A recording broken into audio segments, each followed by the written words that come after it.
Sais-tu quel est le titre le plus écouté de toutes les chansons du XXe siècle? Bon, je te donne un indice. C'est bien Bohemian Rhapsody, chanté par l'exceptionnel Freddie Mercury.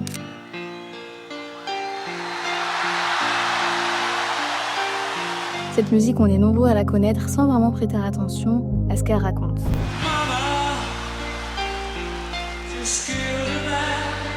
Mama Just Killed a Man, le narrateur de cette chanson avoue avoir commis un crime et implore qu'on le sauve du diable. C'est la raison pour laquelle, selon certains, le célèbre tube de Freddie Mercury aurait un sens caché. Et effectivement, c'est difficile de ne pas faire le rapprochement avec le mythe de Faust, qui incarne justement celui qui a vendu son âme au diable depuis que Goethe a notamment popularisé cette légende médiévale au XVIIIe siècle. Et avant Freddie Mercury, bien d'autres musiciens se sont intéressés à la tragédie faustienne.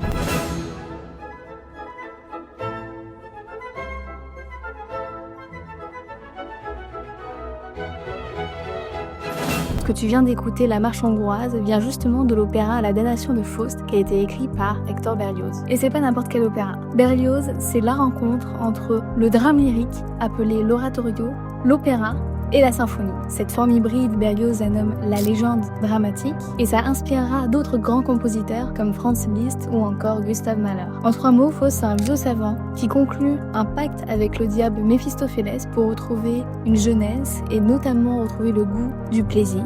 Il séduit la jeune Marguerite, elle tombe enceinte et elle sombre dans la folie. Et le final est assez majestueux, Faust est condamné pour son égoïsme tandis que Marguerite obtient une rédemption. Alors si je te parle de cet opéra, c'est parce que j'ai eu la chance d'assister à l'avant-première jeune organisée par le Théâtre des Champs-Élysées. C'est des représentations qui sont dédiées aux jeunes de moins de 30 ans et où les places sont moins chères que d'ordinaire. Va voir La damnation de Faust, ça se passe au Théâtre des Champs-Élysées et ça se termine le 15 novembre.